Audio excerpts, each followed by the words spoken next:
this is Tushar sir. I am going to take lecture physics chapter will be moving charge and magnetism chapter 4 class 12th.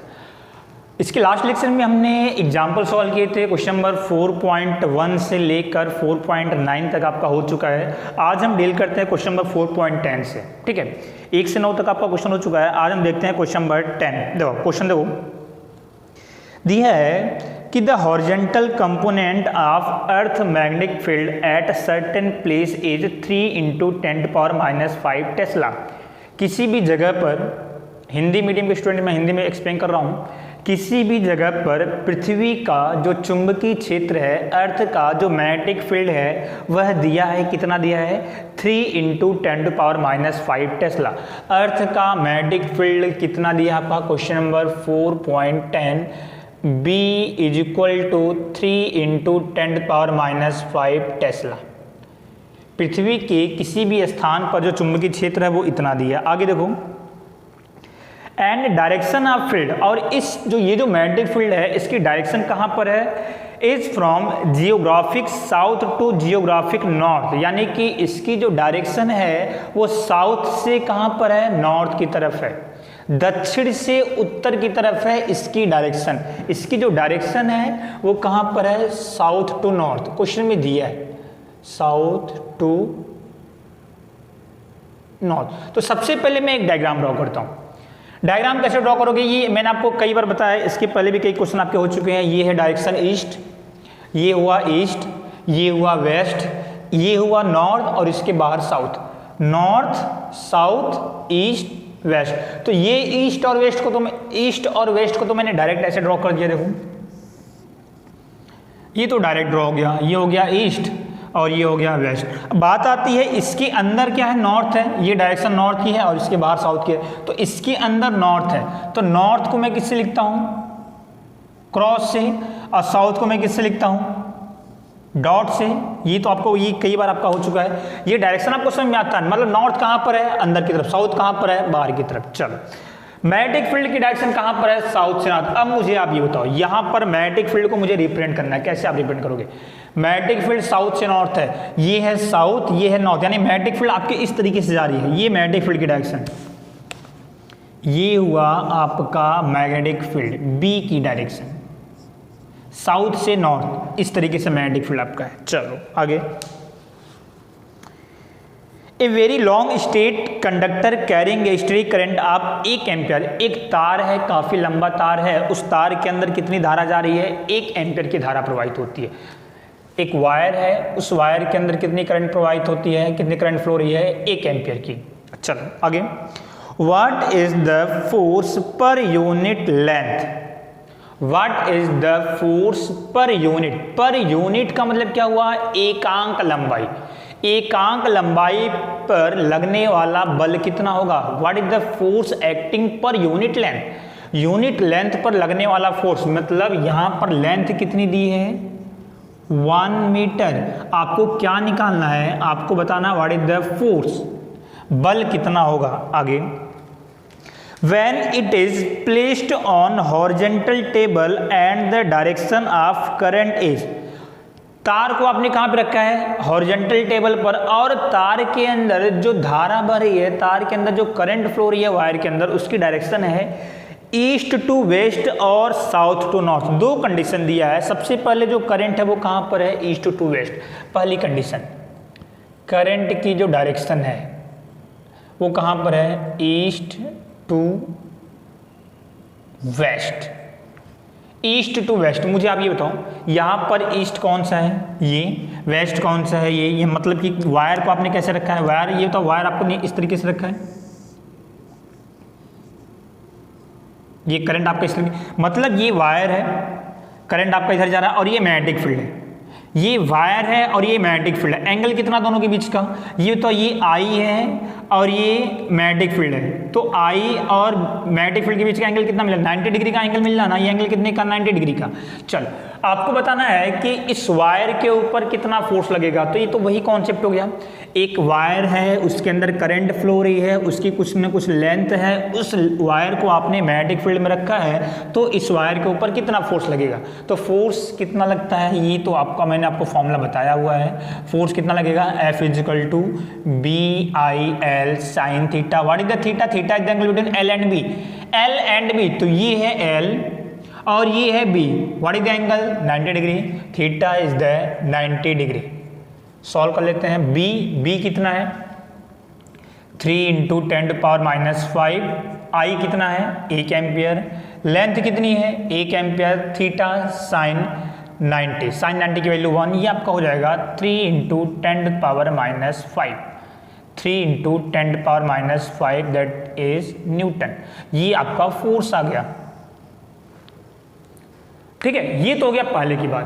Part B में दिया है, part B में दिया है कि अब अगर करंट की डायरेक्शन आपकी साउथ टू नॉर्थ हो, इफ करंट जो धारा है वो दक्षिण से उत्तर की तरफ है, current south to north, south to north, मुझे बताओ आप south to north, magnetic field कहां पर है, magnetic field already south to north है, magnetic field south to north है, और अभी करंट भी कहां पे जा रही है, साउथ टू नॉर्थ, यानी कि इसी के डायरेक्शन में रखा है, यानी कि दूसरी कंडीशन में जो वायर है वो उसी डायरेक्शन में रखा है, साउथ टू नॉर्थ में। IL इस तरफ, मैग्नेटिक फील्ड भी इसी तरफ भी होता, दोनों सेम डायरेक्शन में है, दोनों सेम डायरेक्शन में होंगे तो एंगल कितना, L और B दोनों सेम डायरेक्शन में है तो एंगल कितना, L और B के बीच का 0, तो फोर्स कितना हो जाएगा, BIL sin 0, sin 0 की value 0 means force will be equal to 0, that is the answer. Part A का आंसर एंड पार्ट बी का आंसर। ठीक है, चलो क्वेश्चन नंबर 4.11 देखते हैं।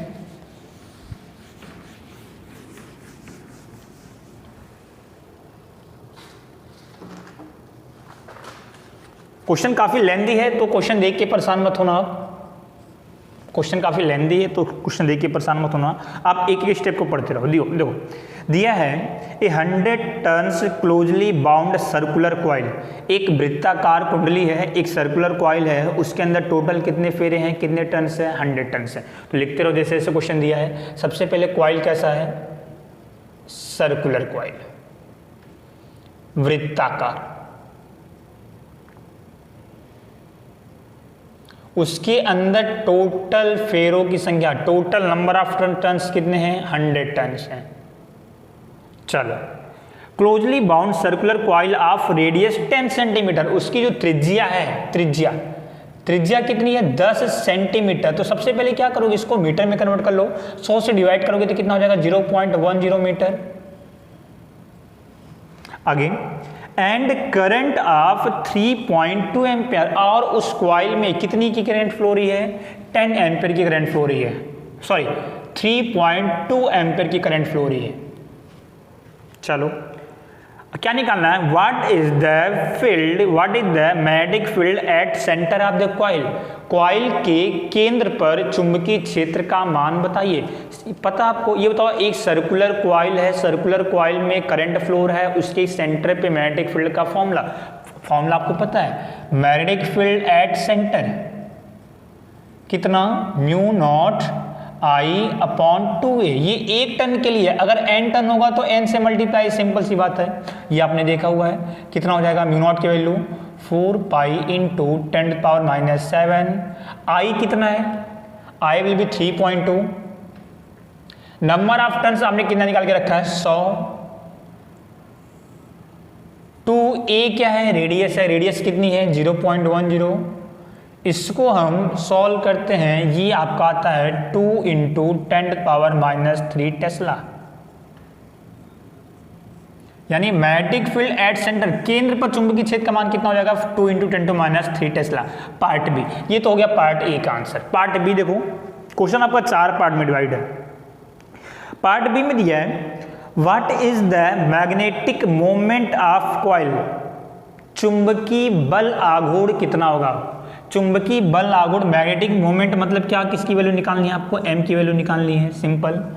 ठीक है, the coil is placed in vertical plane and it is free to rotate about a horizontal axis. Coil कहाँ पे रखा है? वर्टिकल प्लेन पे रखा है। अब मेरी बात समझो आप, ये है हॉरिजॉन्टल प्लेन और ये है वर्टिकल प्लेन, यानी कॉइल कहाँ पे रखा है? कॉइल आपका यहाँ पे कहीं पे इस तरीके से रखा है, कॉइल आपका यहाँ पे इस तरीके से रखा है, ठीक है। तो coil is placed in vertical plane यानी इस तरीके से है, and is free to rotate about a horizontal axis. मुझे अब ये बताओ, ये वर्टिकल प्लेन है यानी कि कॉइल आपको कुछ इस तरीके से रखा है, इसकी एक्सिस कहां पर होगी ये बताओ? इसकी एक्सिस यही तो होगी ना, इसकी एक्सिस ये होगी। ये कौन सी एक्सिस है? ये हॉरिजॉन्टल एक्सिस है, यानी कि कॉइल जो है वो इस एक्सिस के अबाउट रोटेट कर सकता है। बात आप क्लियर समझना। कॉइल कहां पे रखा है? Vertical plane. अगर मैं आपको बोलता कि कॉइल आपका हॉरिजॉन्टल प्लेन पे है, क्षैतिज सतह पर है, तो कॉइल को आप कहां पे रखते हैं? यानी कि ये हॉरिजॉन्टल प्लेन है, ये क्षैतिज सतह, यानी कॉइल को आप यहां पे रखते हैं, यहाँ पे। ये तो अगर कॉइल यहाँ पे होता तो ये किसके अबाउट रोटेट कर सकता था? ये तो एक्सिस ये हो जाती, यानी कि इस एक्सिस के अबाउट रोटेट करता, लेकिन कॉइल कहाँ पे रखा है? वर्टिकल प्लेन, यानी कि यहाँ पे कॉइल है तो ये हो जाएगी इसकी एक्सिस। ये कौन सी एक्सिस है? हॉरिजॉन्टल एक्सिस, यानी कि हॉरिजॉन्टल एक्सिस के अबाउट कॉइल क्या कर सकता है? रोटेट कर सकता है। आगे देखो, which coincide with its diameter, a horizontal magnetic field of 2 Tesla in the horizontal direction exists such that initially the axis of the coil in the direction of B। अब क्वेश्चन में दिया है कि ये बताओ, ये कॉइल है, इसकी एक्सिस कहाँ पर है? ये इसकी एक्सिस है। अब उसी एक्सिस के डायरेक्शन में हमने मैग्नेटिक फील्ड लगाया, यानी कि अब डायग्राम को ऐसे समझो, कॉइल है यहाँ पर, ये इसकी एक्सिस हो गई, इसी एक्सिस के ही डायरेक्शन में मैंने मैग्नेटिक फील्ड अप्लाई किया। इसी एक्सिस के डायरेक्शन में मैग्नेटिक फील्ड मैंने कितना अप्लाई किया है? 2 टेस्ला, क्वेश्चन में दिया है।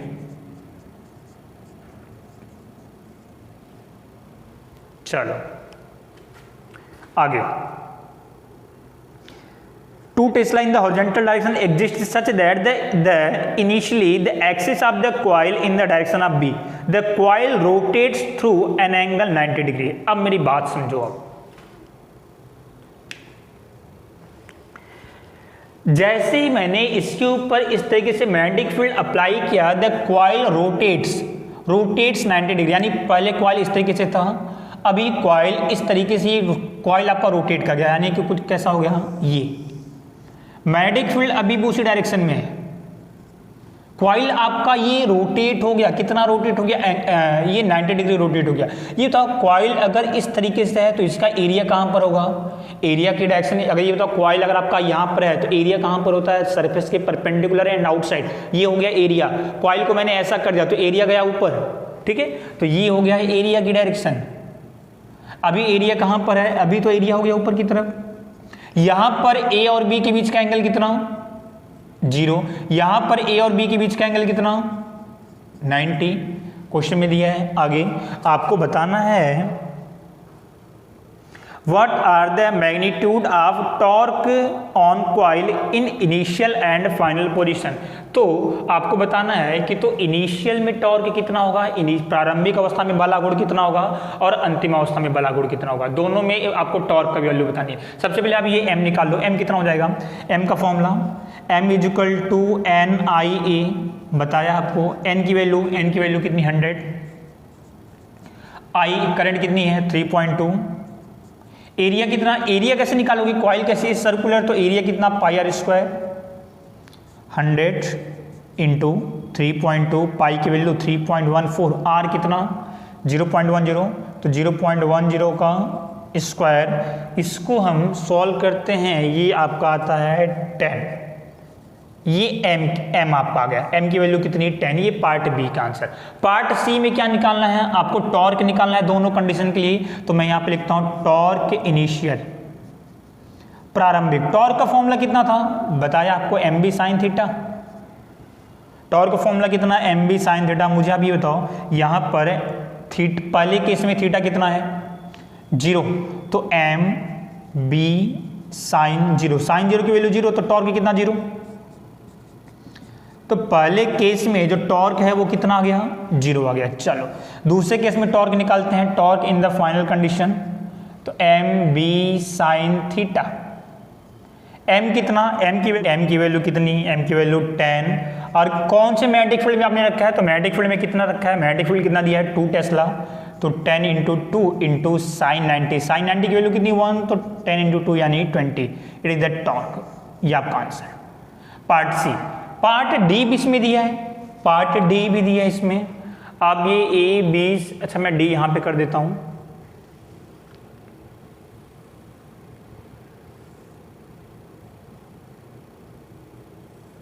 पार्ट डी दिया है कि what is the angular speed. Angular speed मतलब क्या हुआ, कोणीय वेग, मतलब आपको ओमेगा बताना है। Acquired by the coil when it is rotate bye 90 degree, यानी कि अगर कॉइल हमारा 0 से 90 डिग्री रोटेट करता है, देखो पहले एंगल कितना था 0, अब इसका स्क्रीनशॉट लो, फिर मैं आपको नेक्स्ट अभी मैं एक्सप्लेन करता हूं इसका पार्ट डी। अब इसका स्क्रीनशॉट लो, चलो मेरी बात समझा। क्वेश्चन में क्या दिया है, क्वेश्चन में दिया है कि जब ये कॉइल आपका, पहले एंगल कितना था 0, जब ये आपका कॉइल 0 से 90 डिग्री ऐसा रोटेट कर रहा है तो कितने एंगुलर वेलोसिटी से रोटेट करेगा, कितने कोणीय वेग से रोटेट करेगा, आपको ओमेगा निकालना है। इसका पाथ कैसा है, देखो पाथ इसका सर्कुलर है, पाथ इसका कैसा सर्कुलर, यानी कि आपको एंगुलर वेलोसिटी निकालनी है, कोणीय वेग निकालना है। कब, जब ये आपका 0 से कहां पे हो जाए, 90 डिग्री पे हो जाए। मेरी बात समझ में आ रही है। मुझे अभी बताओ, जब ये एंगल 0 था तो एंगुलर वेलोसिटी कितनी इसकी, 0 पे तो ये रोटेट कर ही नहीं रहा है। जब ये आपका एंगल 90 हो गया तो एंगुलर वेलोसिटी, कोणीय वेग आपको निकालना है, यानी कि जब ये एंगल 90 हुआ तो ये कितने कोणीय वेग से आपका रोटेट किया होगा, ये आपको निकालना है। चलो मुझे ओमेगा निकालना है, तो मैं यहाँ पे सॉल्व करने की कोशिश करता हूँ। सबसे पहले, और नीचे एक बात दिया है कि द मोमेंट ऑफ इनर्शिया, जड़त्व आघूर्ण, moment of inertia,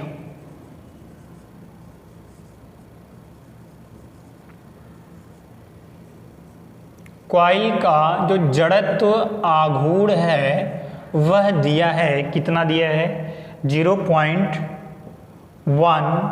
kg metre square. अब 100% ये श्योर है कि अगर आपको ये जड़त्व आघूर्ण को किससे रिप्रेजेंट करते हो, आई से। ये आपने 11th में पढ़ा होगा, मोमेंट ऑफ इनर्शिया। ये आपका 12th का टॉपिक नहीं है, ये आपने 11th में ऑलरेडी आपने डिस्कस किया होगा, पढ़ा होगा आपने, ठीक है।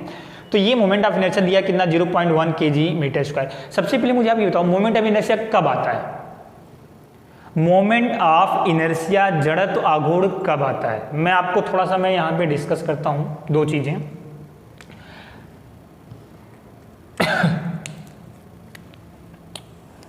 अगर कोई ऑब्जेक्ट लीनियर मोशन करता है तो रेखीय गति करता है, और अगर कोई ऑब्जेक्ट सर्कुलर मोशन करता है, वृत्तीय गति करता है। फटाफट आप समझने की कोशिश करना। अगर कोई ऑब्जेक्ट लीनियर मोशन करता है, लीनियर जाता है, तो उसके अंदर कौन सी वेलोसिटी होती है, रेखीय वेग ओमेगा, लीनियर वेलोसिटी। अगर कोई ऑब्जेक्ट सर्कुलर मोशन करता है तो उसके अंदर कौन सी वेलोसिटी होती है, कोणीय वेग, एंगुलर वेलोसिटी ओमेगा। कोई ऑब्जेक्ट अगर लीनियर मोशन करता है तो कौन सा डिस्प्लेसमेंट होता है, रेखीय विस्थापन, लीनियर डिस्प्लेसमेंट एस। कोई ऑब्जेक्ट अगर सर्कुलर मोशन करता है तो उसके अंदर कौन सा डिस्प्लेसमेंट होता है, एंगुलर डिस्प्लेसमेंट, कोणीय विस्थापन थीटा। सर्कुलर में तो आप थीटा से ही रिप्रेजेंट करते हो ना कि ये कितना डिस्प्लेस हुआ, ये थीटा डिस्प्लेस हुआ। चलो दूसरी बात, अगर कोई ऑब्जेक्ट आपका, बात सुनना, कोई भी ऑब्जेक्ट आपका लीनियर मोशन करता है वह किसकी वजह से, ड्यू टू द फोर्स। एक ब्लॉक है, ब्लॉक पर मैंने फोर्स लगाया, फोर्स जैसे ही लगाओगे वैसे ही ब्लॉक कौन सा मोशन करेगा, लीनियर मोशन करेगा, ये सरल रेखा पथ पर गति करेगा। बॉडी का जो लीनियर मोशन होता है वो किसकी वजह से होता है, ड्यू टू द फोर्स। चलो, अगर कोई ऑब्जेक्ट सर्कुलर मोशन करता है, सर्कुलर मोशन, तो वो किसकी वजह से करता है, वो करता है किसकी वजह से, टॉर्क के कारण, बल आघूर्ण के कारण।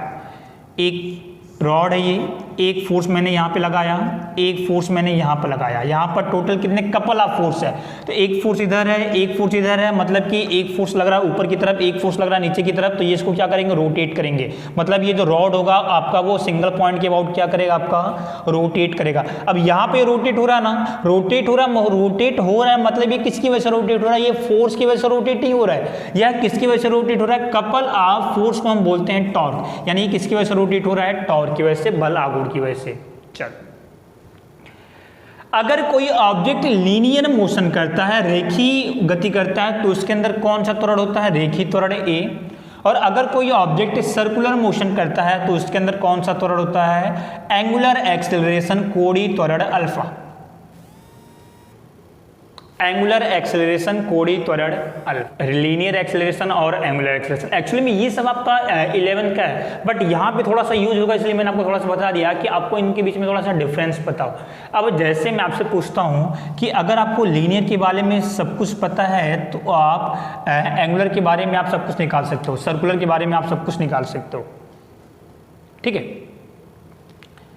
यहाँ पर जैसे फोर्स का जो फॉर्मूला होता है वो कितना होता है, m इंटू ए, मास इंटू एक्सेलरेशन। ये बताओ तो यहाँ पर फोर्स की जगह पे क्या है, टॉर्क, तो टॉर्क का फॉर्मूला कितना हो जाएगा, यहाँ पर होता है मास लीनियर के लिए, और सर्कुलर के लिए होता है आपका आई को आप बोलते हो मोमेंट ऑफ इनर्शिया। ये आपका ये 11th में है पूरा डिटेल में। यहाँ पर एक्सेलरेशन होता है लीनियर के लिए ए, और सर्कुलर के लिए एक्सेलरेशन होता है कितना, अल्फा। यानी कि यहाँ पर कोई ऑब्जेक्ट अगर आपका लीनियर मोशन कर रहा है तो फोर्स का फॉर्मूला m इंटू ए, और अगर ऑब्जेक्ट आपका सर्कुलर मोशन कर रहा है तो टॉर्क का फॉर्मूला I इंटू अल्फा। चलो आप ये बताओ, ए की जगह पर आप dv/dt लिख सकते हो, पढ़ा आपने। Same to same a angular acceleration है, सॉरी ए क्या है, एक्सेलरेशन है, v क्या है, वेलोसिटी है। तो torque is equal to I into alpha की जगह पर आप ये लिख सकते हो क्या, d/dt। ये एंगुलर एक्सेलरेशन है तो ये एंगुलर वेलोसिटी, यानी कि अल्फा की जगह पर आप मैं लिख सकता हूं d/dt, लिख सकते हो, कोई दिक्कत वाली बात नहीं। यानी कि मैंने यहां पे लिखा m is equal to m, A की जगह पे मैंने लिख दिया कितना, dv/dt। क्लियर। मुझे आप ये होता है यहां से वेलोसिटी कितनी आएगी, वेलोसिटी की जगह पे आप ये लिख सकते हो ds/dt। सब 11th में है, सब 11th में आपका है, वेलोसिटी की जगह पे ds/dt। ये बताओ तो यहां पर ओमेगा की जगह पे क्या लिख सकते हो, dθ/dt। यहाँ पर s डिस्टेंस है, v वेलोसिटी है, यहाँ पर थीटा डिस्प्लेसमेंट है एंगुलर का, और ओमेगा वेलोसिटी है। यानी ओमेगा की जगह पर आप चाहो तो dθ/dt लिख सकते हो। ये चीजें आपको पता होनी चाहिए। ये अगर आपके दिमाग में थोड़ा सा सेट हो गया तो मैं यहाँ पर आपको आगे चलता हूँ।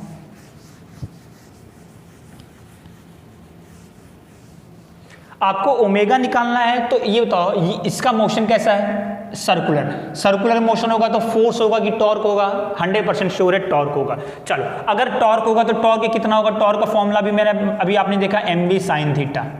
कोई दिक्कत वाली बात नहीं। तो अभी क्वेश्चन में आई दिया है, क्वेश्चन में मोमेंट ऑफ इनर्शिया दिया है ना, जड़त्व आघूर्ण दिया है, तो अब टॉर्क को आई के फॉर्म में कन्वर्ट कर दो। तो टॉर्क की जगह पर मैं आई इंटू अल्फा लिख सकता हूं, अभी मैंने आपको बताया था, is equal to mb sin theta. मुझे ओमेगा निकालना है तो पूरे इक्वेशन को आप ओमेगा के फॉर्म में कन्वर्ट करने की कोशिश करो। अल्फा क्या है, एंगुलर एक्सेलरेशन, तो क्या मैं अल्फा की जगह पर d/dt लिख सकता हूं, 100% लिख सकता हूं। अल्फा क्या है, एंगुलर एक्सेलरेशन, कोणीय त्वरण। ओमेगा क्या है, एंगुलर वेलोसिटी, कोणीय v। तो अल्फा की जगह पर d/dt, तो अल्फा की जगह पर d/dt should be equal to mb sin theta.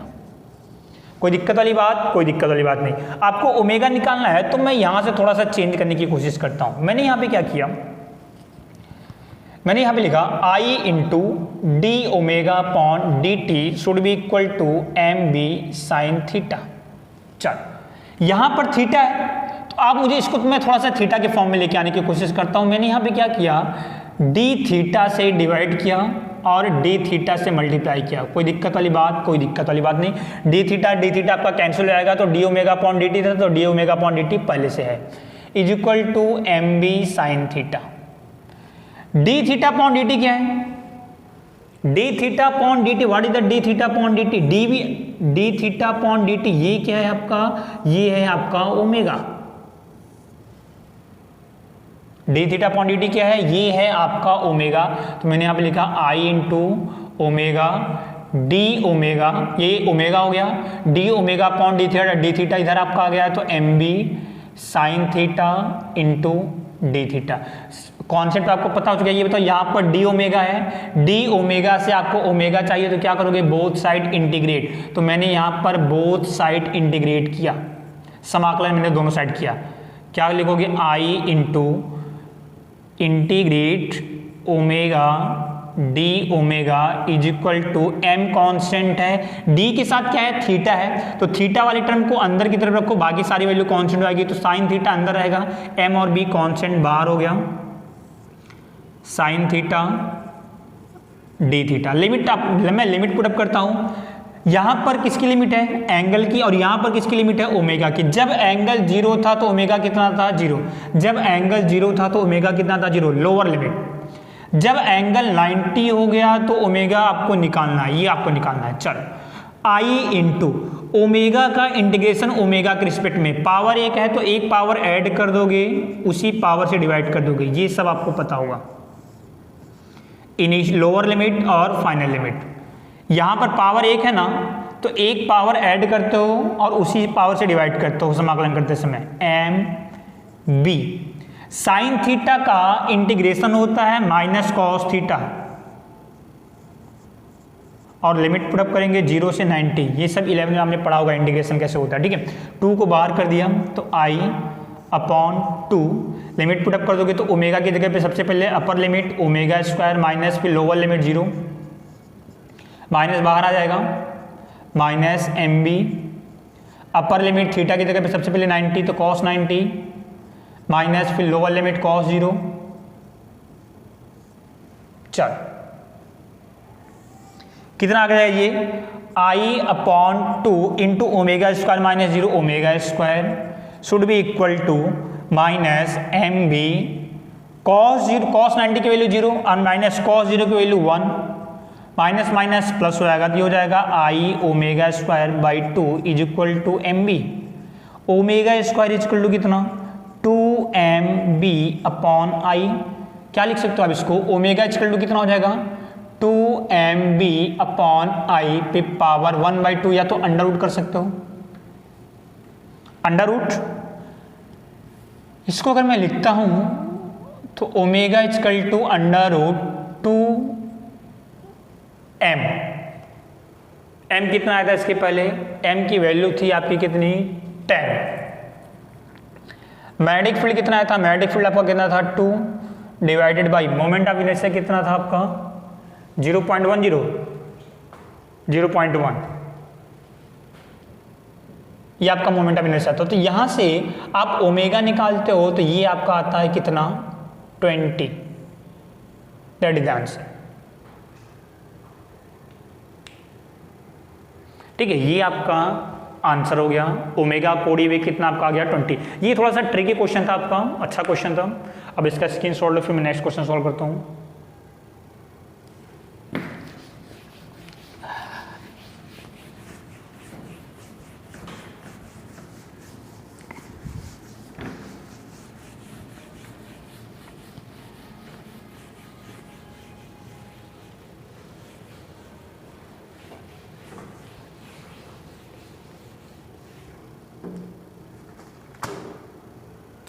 Question number 4.12 देखो,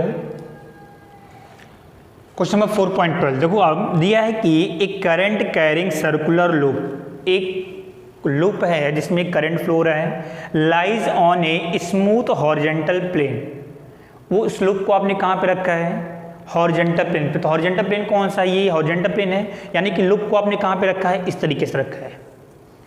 एक सर्कुलर लूप है, लूप को आपने यहाँ पे इस तरीके से रखा है, ये लूप हो गया। चलो, Can a smooth horizontal plane, can a uniform magnetic field be set up in such a manner that the loop turns around itself, that is turn about the vertical axis? Question समझो आप, question में दिया है कि एक circular loop है, उसको आपने हॉरिजॉन्टल प्लेन पे रखा इस तरीके से। मैं यहाँ पे थोड़ा सा क्वेश्चन लिखने की कोशिश करता हूँ। पार्ट ए, लूप को आपने कहाँ पे रखा है? Loop placed on horizontal plane,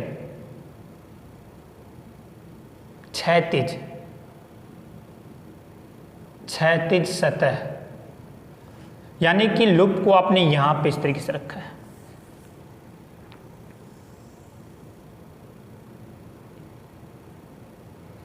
ठीक है, ये आपका लूप हो गया। चलो मान लो इसी को आप हॉरिजॉन्टल सपोज कर लो, तो ये हो गया हॉरिजॉन्टल। ठीक है, ये लूप की डायरेक्शन। आगे दिया है कि can a uniform magnetic field B set up in such a manner that the loop turns around itself that it turns about the vertical axis. क्या जो लूप है वह वर्टिकल एक्सिस के अबाउट रोटेट कर सकता है क्या? ध्यान से सुनो मैं क्या बोल रहा हूँ। ये हॉरिजॉन्टल प्लेन है, लूप को आपने यहाँ पे इस तरीके से रखा है। क्या ये लूप वर्टिकल एक्सिस ऊर्ध्वाधर अक्ष के परितः घूम सकता है? मुझे यह भी बताओ इसका वर्टिकल एक्सिस कौन सा होगा? वर्टिकल एक्सिस यही होगी ना। ये लूप यहाँ पे रखा है, वर्टिकल एक्सिस ये, यानी कि लूप क्वेश्चन में क्या दे रहा है कि क्या ये लूप इस एक्सिस के अबाउट रोटेट कर सकता है कि नहीं। रोटेट करने के लिए क्या होना चाहिए? इसके ऊपर टॉर्क लगना चाहिए। ध्यान से समझना, इस लूप को अगर रोटेट करना हो तो इसके ऊपर क्या लगना चाहिए? टॉर्क। मैं एक एक पॉइंट यहाँ पे लिखता हूँ। For rotate torque will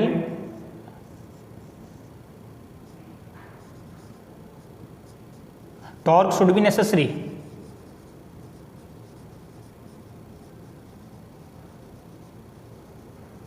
Hindi में क्या लिखोगे? लूप के घूमने के लिए बल आघूर्ण का होना आवश्यक है। हिंदी में लिखना कि लूप के घूमने के लिए बल आघूर्ण का होना आवश्यक है। और टॉर्क का फॉर्मूला कितना होता है? mb sin theta. m की जगह पर क्या लिख सकते हो आप? m की जगह पर लिख सकते हो NIAB साइन थीटा लिख सकते हो ना, कोई दिक्कत वाली बात नहीं है। m की जगह पर NIAB साइन थीटा, यानी कि इसके ऊपर टॉर्क लगना चाहिए। टॉर्क लगेगा तभी घूमेगा ये। ठीक है, ये अब मुझे आप ये बताओ, ये वर्टिकल एक्सिस है। वर्टिकल एक्सिस के अबाउट अगर आपको लूप को रोटेट करना हो तो इस वर्टिकल एक्सिस पर टॉर्क लगना चाहिए, यानी जो टॉर्क लगना चाहिए वो इसी एक्सिस के अबाउट लगना चाहिए। तो क्या टॉर्क लग रहा है? क्या टॉर्क लग रहा है? टॉर्क नहीं लग सकता। क्यों नहीं लग सकता? उसका रीजन समझो। टॉर्क इसलिए नहीं लग सकता, क्योंकि ये बताओ, अगर आपने लूप को इस तरीके से रखा है तो इसका एरिया कहां पर होगा? एरिया की डायरेक्शन कहां पर होती है? सरफेस के परपेंडिकुलर एंड आउटसाइड, यानी इसका एरिया कहां पर है? एरिया तो कंफर्म इधर ही है। एरिया तो कंफर्म है ना, क्योंकि क्वेश्चन में दे दिया है कि लूप को अपने हॉरिजॉन्टल प्लेन पे रखा है, तो इसका एरिया कंफर्म इधर ही होगा। ये तो एरिया ऊपर की तरफ है और लूप को इसी एक्सिस के अबाउट रोटेट करना है। और अगर आपको लूप को इस एक्सिस के अबाउट रोटेट करना हो तो टॉर्क भी उसी डायरेक्शन में लगना चाहिए, यानी एरिया तो कंफर्म में ऊपर है और टॉर्क भी उसी डायरेक्शन में होना चाहिए। मतलब कि टॉर्क और एरिया दोनों यहां पर सेम डायरेक्शन में आ रहा है, मतलब ये इम्पॉसिबल है। टॉर्क और एरिया दोनों सेम डायरेक्शन में नहीं आ सकते। टॉर्क और एरिया दोनों सेम डायरेक्शन में आपका नहीं हो सकता, जिस वजह से अब अगर टॉर्क और एरिया अगर आपका सेम डायरेक्शन में नहीं हो सकता, मतलब हमारा ये जो लूप है वह रोटेट नहीं करेगा। लिख सकते हो आप, torque and area can not be in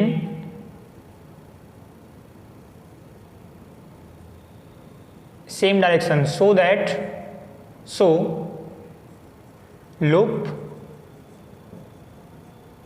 not rotate about its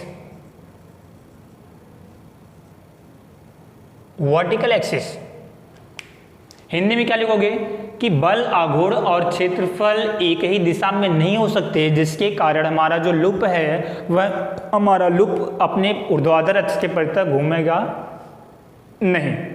Hindi में लिख लेना कि बल आघूर्ण और क्षेत्रफल दोनों एक दिशा में नहीं है, दोनों एक दिशा में नहीं हो सकते, जिसके कारण हमारा जो लूप है वो हमारा ऊर्ध्वाधर अक्ष के परितः नहीं घूमेगा। ये हमारा हो गया पार्ट ए का आंसर। पार्ट बी की तरफ चलते हैं। पार्ट बी में दिया है, क्वेश्चन समझो, दिया है a current carrying circular loop is located in a uniform external magnetic field B. एक करंट कैरिंग लूप है, एक वृत्ताकार लूप है जिसमें करंट फ्लो हो रहा है और उसको आपने बाह्य चुंबकीय क्षेत्र में रखा है, एक्सटर्नल मैग्नेटिक फील्ड। क्वेश्चन समझो, एक करंट कैरिंग लूप है, मान लो ये लूप हो गया, ठीक है, इसमें करंट फ्लो हो रहा है इस तरीके से, और इस लूप को आपने किसी एक्सटर्नल मैग्नेटिक फील्ड में रखा है। एक्सटर्नल मैग्नेटिक फील्ड का मतलब क्या हुआ कि यहां पर पहले से मैग्नेटिक फील्ड था, यानी कि यहां पर एक मैग्नेटिक फील्ड पहले से था, एक्सटर्नल मैग्नेटिक फील्ड, बाह्य चुंबकीय क्षेत्र, यहां पर एक्सटर्नल मैग्नेटिक फील्ड पहले से था, वो कितना है, बी है। आगे समझो, if the loop is free to turn what is the orientation of stable equilibrium. आपको बताना है कि स्टेबल इक्विलिब्रियम की कंडीशन क्या होगी। तो स्टेबल इक्विलिब्रियम का मतलब क्या हुआ कि टॉर्क कितना होना चाहिए, जीरो होना चाहिए। सिंपल सी बात समझो, फॉर स्टेबल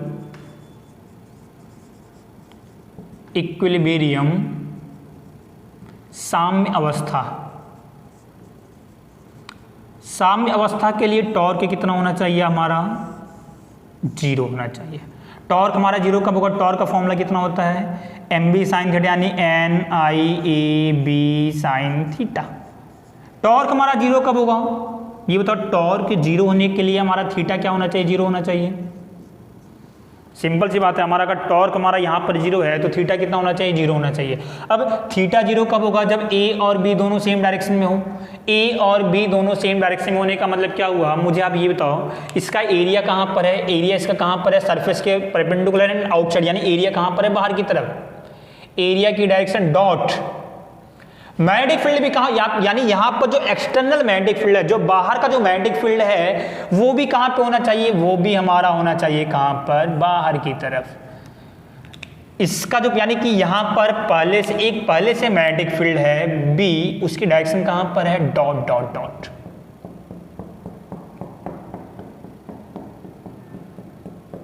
ये यानी कि एक मैग्नेटिक फील्ड पहले से है, डॉट मतलब बाहर की तरफ, इसका एरिया भी बाहर की तरफ है, तो ए और बी दोनों के बीच में एंगल जीरो बन गया। ए और बी के बीच में अगर हमारा एंगल जीरो बन गया तो टॉर्क हमें कितना मिल गया, जीरो। और टॉर्क अगर जीरो मिल गया मतलब ये कौन से कंडीशन में है, that will be in stable equilibrium. Okay, आगे एक पॉइंट और दिया है कि the flux of total field, external field plus field produce by loop is maximum.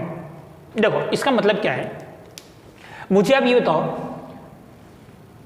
इसका जो बाह्य चुंबकीय क्षेत्र है, एक्सटर्नल मैग्नेटिक फील्ड है, उसकी डायरेक्शन कहां पर है, बाहर की तरफ। करंट इसमें कहां फ्लो हो रहा है, इधर। ये बताओ, ये जो करंट फ्लो हो रहा है, इस करंट के कारण भी मैग्नेटिक फील्ड प्रोड्यूस होगा। एक मैग्नेटिक फील्ड तो पहले से है, एक मैग्नेटिक फील्ड पहले से है, वो फील्ड कहां पर, वो मैग्नेटिक फील्ड कहां पर है, बाहर की तरफ। एक तो मैग्नेटिक फील्ड है एक्सटर्नल मैग्नेटिक फील्ड बी, ये मैग्नेटिक फील्ड कहां पर है, डॉट, बाहर की तरफ है। ये तो हो गया एक चुंबकीय क्षेत्र। अब ये बताओ, इस वाले लूप में करंट फ्लो हो रहा है, तो करंट अगर फ्लो हो रहा है तो इस करंट के कारण भी मैग्नेटिक फील्ड जनरेट होगा, इस धारा के कारण भी चुंबकीय क्षेत्र उत्पन्न होगा। तो वो मैग्नेटिक फील्ड की डायरेक्शन कहां पर होगी, तो मैग्नेटिक फील्ड की डायरेक्शन कैसे निकालोगे, जिस डायरेक्शन में करंट है वहां पर इस फिंगर को कर दो, और ये जो डायरेक्शन हो जाएगी वो डायरेक्शन किसको जाएगी, मैग्नेटिक फील्ड की। ये करंट है, तो करंट की डायरेक्शन में मैंने इस फिंगर को कर दिया। ये बताओ, ये थंब कहां इंडिकेट करा, बाहर की तरफ, मतलब कि मैग्नेटिक फील्ड चुंबकीय क्षेत्र कहां पर है, बाहर की तरफ है। तो इस वाले लूप के कारण जो मैग्नेटिक फील्ड है वो भी कहां पे आ रहा है, बाहर की तरफ। और यहां पर ऑलरेडी जो एक्सटर्नल मैग्नेटिक फील्ड था वो भी कहां पे था, बाहर की तरफ। तो दोनों मैग्नेटिक फील्ड सेम डायरेक्शन में है, तो फ्लक्स कैसा होगा आपका, मैक्सिमम। ठीक है, तो external magnetic field B plus field produced by loop in same direction, so flux is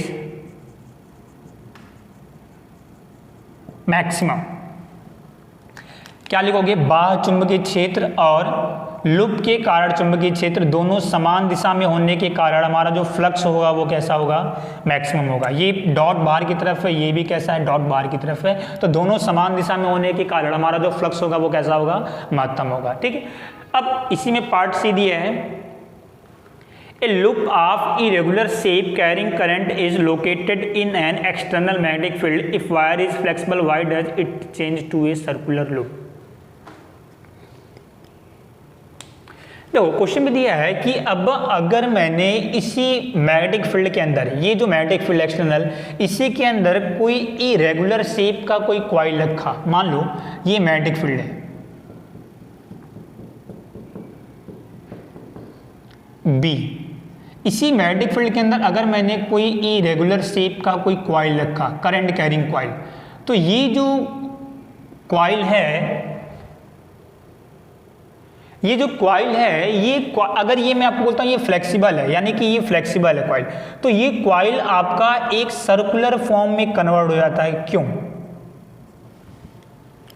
ये जो कॉइल है, ये जो इरेगुलर शेप का जो कॉइल था, करंट कैरिंग कॉइल, जिसको आपने मैग्नेटिक फील्ड में रखा था, चुंबकीय क्षेत्र में रखा था, इसको जब आप यहाँ पे रखते हो तो ये एक सर्कुलर फॉर्म में कन्वर्ट हो जाता है। इसका रीजन क्या है? इसका रीजन सिंपल सा ये है कि कोई भी कॉइल हो वो हमेशा वो मैक्सिमम फ्लक्स की कंडीशन में आना चाहेगा। वो क्या चाहेगा कि उसके अंदर से फ्लक्स आपका अधिक से अधिक जाए, यानी कि उसके अंदर से मैग्नेटिक फील्ड लाइन, चुंबकीय क्षेत्र रेखाएं अधिक से अधिक जाएं। तो अब ये अपनी, अब देखो इसके ऊपर फोर्स लगेगा, फोर्स कितना लगेगा, BIL साइन थीटा, फोर्स लगने के कारण ये एक्सपेंड करेगा। अब ये एक्सपेंड करेगा ताकि जो इसका जो फ्लक्स हो, फ्लक्स कैसा हो, मैक्सिमम हो। अब फ्लक्स का फॉर्मूला कितना होता है, BA cos theta. Flux maximum होने के लिए एरिया मैक्सिमम होना चाहिए, और एरिया सबसे ज्यादा एरिया किसका होता है, सर्कुलर शेप का। जितने भी आपने शेप देखे ना, रेक्टेंगुलर हुआ आपका, उसके बाद से स्क्वायर हुआ, सर्कुलर हुआ, तो सबसे अधिक एरिया किसका होता है, आपका सर्कुलर का। तो जिसके कारण ये आपका सर्कुलर फॉर्म में कन्वर्ट हो जाएगा ताकि जो फ्लक्स हो वो कैसा हो, मैक्सिमम हो। तो एरिया हमें कैसा होना चाहिए, एरिया शुड बी मैक्सिमम, क्षेत्रफल हमारा अधिकतम होना चाहिए, और सबसे अधिक एरिया किसका होता है, वृत्ताकार कुंडली का, जिसके कारण ये हमारा इरेगुलर शेप से किस में कन्वर्ट हो जाता है, आपका सर्कुलर फॉर्म में। ठीक है,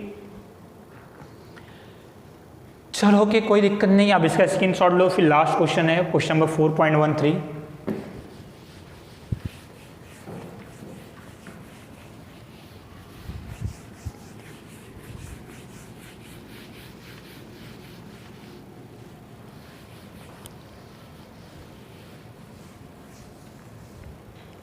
क्वेश्चन नंबर 4.13 फटाफट देखो आप, दिया है इन द सर्किट 4.27। एक क्वेश्चन में सर्किट दिया है, सर्किट में बना देता हूं फिर फटाफट।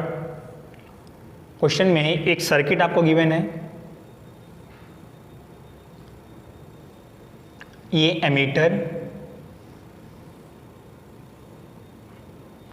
3 ओम, ये 3 वोल्ट माइनस प्लस। ठीक, दिया है कि in the circuit 4.27 the current is to be measured, यानी कि इससे आपने यहाँ पे करंट मेजर किया। What is the value of current if the ammeter shown, तो आपको बताना है कि तो करंट की वैल्यू कितनी होगी। पहला पार्ट दिया है, is a galvanometer with resistance 60 ohm, यानी कि यहाँ पर आपने एक गैल्वेनोमीटर यूज किया है, और गैल्वेनोमीटर को आप किस तरीके से बिहेव करा रहे हो, एज ए एमीटर की तरीके से। ठीक है, यानी यहाँ पर आपने एक गैल्वेनोमीटर यूज किया है, और उस गैल्वेनोमीटर से आपको क्या मेजर करना है, करंट मेजर करना है। तो मैंने आपको एक टॉपिक बताया था, galvanometer behave as a ammeter और galvanometer behave as a voltmeter. ठीक है, तो यहां पर गैल्वेनोमीटर को किस तरीके से बिहेव कराना, आपको एमीटर की तरीके से, आपको गैल्वेनोमीटर से करंट मेजर करना है, धारा मापना है। चलो, ये जो गैल्वेनोमीटर का जो रेजिस्टेंस है वो दिया है 60 ohm, galvanometer resistance RG, it is the 60 ohm, यानी कि पहले केस में गैल्वेनोमीटर का इसका जो रेजिस्टेंस है वो कितना दिया है, 60 ओम।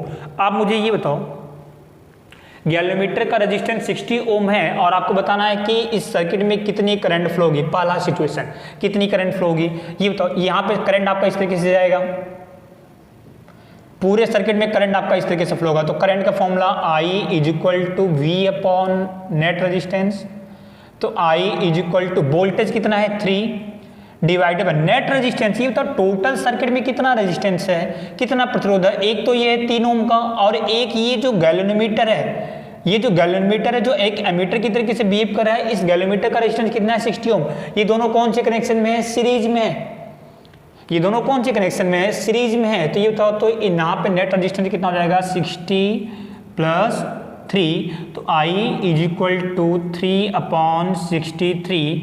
ये आप सॉल्व करते हो, ये आपका आता है 0.048 एम्पियर। ये पार्ट ए का आंसर। क्वेश्चन आपका 3 पार्ट में, ये पार्ट ए का आंसर। चलो पार्ट बी देखते हैं। पार्ट बी में दिया है कि इज ए गैलोमीटर पहले आपको करंट फाइंड करना है 3 केस में। तो पहले केस में ये हो गया, दूसरे केस में करंट आपको फाइंड करना है, लिख लो यहाँ पे करंट मुझे फाइंड करना है कब। Is a galvanometer describe in but converted into, sorry part B में दिया है कि it is converted into ammeter by shunt resistance 0.02 ohm. यानी कि सेकंड केस में मुझे ये एक एमीटर की तरीके से बिहेव कर रहा है और आपने यहां पर जो शंट रेजिस्टेंस लगाया है, शंट प्रतिरोध, शंट रेजिस्टेंस जो आपने यूज किया है वो कितना यूज किया है 0.02 ओम का यूज किया है। तो अब करंट कितना होगा। पहले केस में कोई भी शंट रेजिस्टेंस नहीं था, केवल ये था Rg, केवल इसका रेजिस्टेंस था। इसका रेजिस्टेंस कितना था Rg, बस इसका प्रतिरोध कितना था Rg। अब दूसरे केस में क्या है, इसके साथ मैंने शंट रेजिस्टेंस लगाया। अब मुझे आप ये बताओ, गैलोमीटर को अगर आपको एमीटर में कन्वर्ट करना हो तो शंट रेजिस्टेंस आप गैलोमीटर के साथ कैसे लगाते हो, समान पैरेलल में कि सीरीज में। याद होगा आपको, मैंने बताया था कैसे लगाओगे, आप पैरेलल में लगाओगे, समांतर में लगाओगे। तो इसी के पैरेलल में मैंने एक शंट रेजिस्टेंस लगाया, शंट रेजिस्टेंस Rs। अब करंट कितनी, सिंपल सी बात है, बताओ। तो अभी टोटल करंट कितनी, तो पहले आप टोटल रेजिस्टेंस निकालो। तो कुल प्रतिरोध कैसे निकालोगे, बताओ। ये दोनों किसमें है, पैरेलल में, समांतर में। तो सबसे पहले मैं इन दोनों को पैरेलल में सॉल्व कर लेता हूं। तो मैं इन दोनों को पैरेलल में सॉल्व करूंगा तो मैं लिख सकता हूं इन दोनों का नेट रेजिस्टेंस 1/R नेट। मैंने यहां पे लिख दिया Rg एंड Rs, ये पैरेलल में है। तो पैरेलल में इन दोनों को सॉल्व करता हूं तो 1/R net is equal to 1/Rg plus 1/Rs लिख सकते हो। तो 1/R is equal to 1/Rg कितना है, Rg आपका है 60 और Rs कितना है, Rs हमारा है कितना 0.02। ये आपका हो जाएगा 1/R is equal to 60 into 0.02। ये इधर आपका आएगा 0.02 प्लस 60 आपका इधर आ जाएगा। यहाँ से R इज इक्वल टू आप यहाँ से सॉल्व करते हो, ये आपका आता है 0.02 ओम। अब अगर हमारा यहाँ पे ये पूरे को मैंने सॉल्व किया 0.02 ओम। अब ये बताओ, तो एक रेजिस्टेंस यहाँ भी है 3, तो ये रेजिस्टेंस और इन दोनों को सॉल्व किया तो 0.02, ये दोनों किसमें है, सीरीज में है। तो हमारा जो फाइनल जो नेट रेजिस्टेंस है वो कितना आ गया 3 प्लस 0.02 यानी कि 3.02 ओम। ये नेट रेजिस्टेंस आ गया। अब ये कुल प्रतिरोध इतना आ गया तो करंट कितना हो जाएगा V/R। V कितना 3, R कितना 3.02, दैट इज द 0.44। ठीक है, ये हमारा कितना आ गया 0.99 एम्पियर, 0.99 एम्पियर। ये पार्ट बी का आंसर है। ठीक है, पार्ट सी में देखो दिया है कि is an ideal ammeter with zero resistance. तीसरे केस में क्या दिया है कि ये अगर एक आइडियल एमीटर हो, आदर्श आइडियल एमीटर हो, तो अगर ये एक आदर्श एमीटर हो तो करंट कितना होगा। देखो आइडियल एमीटर का मतलब क्या हुआ कि यहाँ पर आइडियल एमीटर का मतलब क्या हुआ कि सिंपल सी बात है कि यहाँ का जो रेजिस्टेंस है वो कितना हो जाए, 0 हो जाए। आइडियल एमीटर मतलब कि कोई भी वहाँ पर कोई भी रेजिस्टेंस आपका ना हो, आइडियल आदर्श केस में अगर हमारा आइडियल केस हुआ तो हमारा करंट का formula I equal to V upon R। Ideal case में हमारा यहाँ पर कोई भी रेजिस्टेंस हमारा नहीं होना चाहिए। अब ये होता अगर यहाँ पे रेजिस्टेंस नहीं है तो टोटल वोल्टेज कितना 3, टोटल करंट कितनी, सॉरी टोटल रेजिस्टेंस कितना, ये तो हमारा सब जीरो हो गया तो बचा कितना 3, तो ये आपका कितना करंट हो जाएगा आपका 1 एम्पियर। आइडियल केस में ध्यान रखना कि आइडियल केस में गैलोमीटर के अंदर रेजिस्टेंस कितना आपको कर देना है, जीरो कर देना है। बिल्कुल माइंड में सेट रखना कि गैलोमीटर रेजिस्टेंस कितना हो जाएगा, जीरो हो जाएगा। ठीक है, तो ये इस तरीके से आपका ये चैप्टर नंबर 4 आपका पूरा का पूरा कंप्लीट हो गया। कुछ टॉपिक्स जो बाकी होंगे वो मैं कुछ दिन के अंदर मैं आपका लेक्चर में अपडेट कर दूंगा। ठीक है, अभी हम नेक्स्ट चैप्टर डील करेंगे, चैप्टर नंबर 5